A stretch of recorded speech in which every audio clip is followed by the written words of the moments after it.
अस्सलामुअलैकुम, आदाब। आपने ट्यून इन किया है रेडियो उड़ान।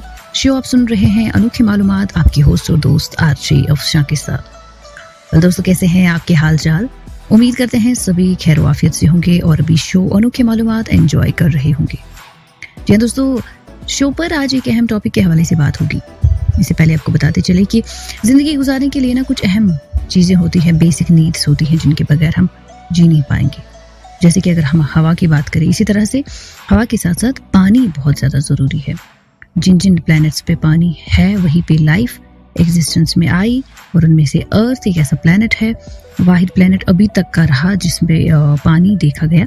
और हाँ, मार्स पे भी कुछ लाइक वाटर मॉलिक्यूल्स देखे गए। तो जहाँ जहाँ पानी साइंटिस्ट्स ने देखा वहाँ पे लाइफ वजूद में आई।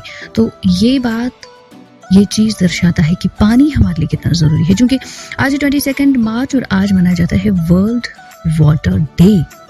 बहुत ही ख़ास दिन, पानी के दिन को मनाने का 22 मार्च को वर्ल्ड वाटर डे सेलिब्रेट किया जाता है। आलमी पैमाने पे इस दिन को मनाया जाता है।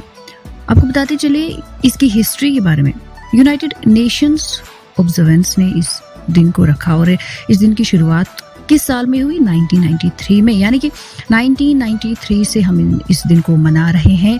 लेकिन इस दिन को मनाने का प्रपोजल आया 1992 में United Nations conference on environment and development in Rio de Janeiro. और मकसद था अवेयरनेस फैलाना, बेदारी लोगों में करना कि पानी की क्या अहमियत है, ख़ासतौर पर फ्रेश वाटर की क्या अहमियत है, जो पीने के लायक पानी है, और किस तरह से पायदार तरीके से हम इसको मैनेज कर सकते हैं। यानी कि सस्टेनेबल मैनेजमेंट ऑफ वाटर कैसे किया जा सकता है।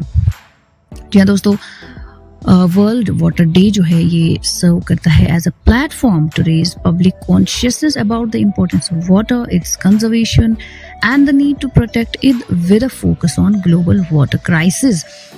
कि पानी को हम कैसे बचाएं, कैसे कंजर्व करें और किस तरह से ऑप्टिमल तरीके से इसको यूज़ किया जाए, बैलेंस तरीके से, सस्टेनेबल तरीके से इसका इस्तेमाल किया जाए। और जो अभी की सबसे बड़ी प्रॉब्लम है, ग्लोबल वाटर क्राइसिस, पानी की किल्लत। और 2.2 बिलियन लोग अभी जो है उनको पानी, सेफ वाटर मैसर नहीं होता, साफ पानी मैसर नहीं होता पीने के लिए। तो ये एक बहुत बड़ा अभी का चैलेंज है, इसको कवर अप करना है, इस पे एम्फसाइज करना है कि इसको कैसे एड्रेस किया जाए। हम बात कर रहे थे कि पानी की बहुत ज़्यादा अहमियत है और अभी का जो मेन इशू है वो है water crisis, world water crisis. अगर हम हिंदुस्तान की बात करें कि यहाँ पे कितने लोग जो है जिनको सेफ वाटर फराहम नहीं हो पा रहा है, तो 2025 की एक रिपोर्ट सामने आई। एस्टिमेटेड जो पॉपुलेशन है वो है 600 मिलियन। हिंदुस्तान के 600 मिलियन लोग ऐसे हैं जो extreme, high to extreme water stress face कर रहे हैं और कंट्री जो है ये सीवियर वाटर क्राइसिस फेस कर रही है। जी हाँ, शदीद किल्लत पानी की, सेफ वाटर की। और इसमें अगर देखा जाए 2025 में एस्टिमेटेड 1.8 बिलियन लोग ऐसे हैं, और ये ग्लोबल लेवल की बात है। ग्लोबल लेवल की बात है, they are projected to face absolute water scarcity. जी हाँ, इतने लोगों को ग्लोबल लेवल पे वाटर स्कार्सिटी फेस करनी पड़ेगी। यानी कि 500 क्यूबिक मीटर से भी कम पानी मिलेगा एक पर्सन को पर ईयर, और इस पे उनको गुजारा करना पड़ेगा। और इंडियन सिटीज में 21 मेजर इंडियन सिटीज ऐसी हैं जो फेस करने वाली हैं जीरो वाटर सिचुएशन बाय, ये पहली रिपोर्ट आई थी कि बाय 2020 ऐसा होगा। और ऑब्वियसली फेस कर भी रही है। ग्राउंड वाटर जो है वो बहुत कम पहुंच गया है, मतलब वाटर टेबल डाउन हो रहा है बहुत ज़्यादा। और यहाँ से कंट्री की वाटर डिमांड जो है वो दुगनी हो जाएगी। ये एक रिपोर्ट के मुताबिक था, वो दुगनी हो जाएगी बाय 2030। तो आप देख सकते हैं कि वाटर डिमांड एक साइड से बढ़ रही है, लेकिन यहाँ से दूसरी साइड से वाटर स्कार्सिटी है।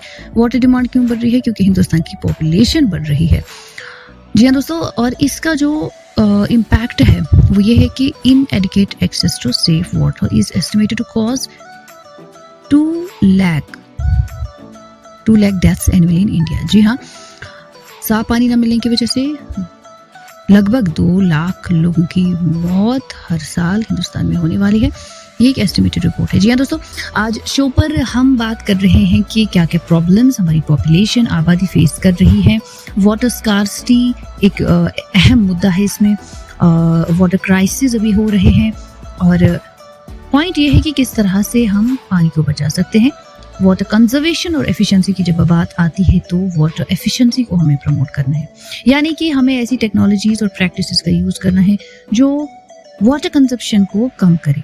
कोई अगर हम काम कर रहे हैं, अगर वाटर इनपुट उसमें ज़्यादा लग रहा है, हमें ऐसी टेक्निक ढूंढनी है कि वाटर इनपुट उसमें कम हो जाए, वाटर कम यूज़ हो जाए।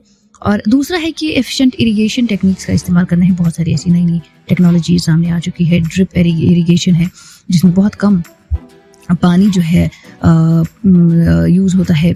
अगर हम खेतों में पानी इस्तेमाल करते हैं या वो पर 1 ड्रॉप पर क्रॉप समथिंग, इस तरह से कुछ टेक्नोलॉजीज़ का हमें इस्तेमाल करना है।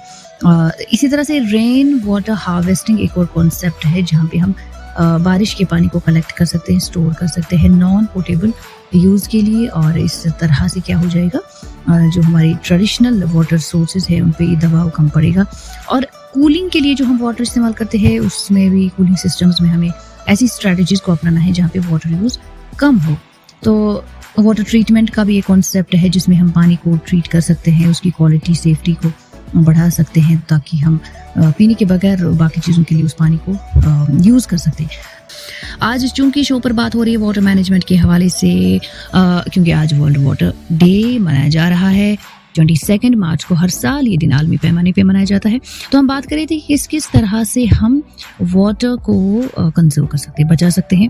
तो इसमें कुछ और स्टेप्स है, जैसे कि सेडिमेंटेशन का एक कॉन्सेप्ट है कि जो भी सस्पेंडेड पार्टिकल्स पानी में होते हैं उनको रिमूव हम कर सकते हैं सेडिमेंटेशन प्रोसेस से। ये एक ऐसा प्रोसेस है जिसमें सॉलिड्स जो है वो तह पानी के बॉटम नीचे किसी, मतलब कोई किसी पॉट में अगर पानी है तो सेडिमेंटेशन प्रोसेस के ज़रिए सॉलिड सेटल डाउन हो जाते हैं नीचे और ऊपर का पानी हम यूज़ कर सकते हैं। इसी तरह से एक और ये है स्टेप है, दैट इज़, या हम बोल सकते हैं एक तरीका है कोगुलेशन का, दैट इज़ केमिकल्स ऐड किए जाते हैं और इन केमिकल्स की वजह से जो है जो भी पानी में स्मॉल पार्टिकल्स होते हैं वो एक जगह जमा हो जाते हैं और फिर इजी हो जाता है उन पार्टिकल्स को रिमूव करना।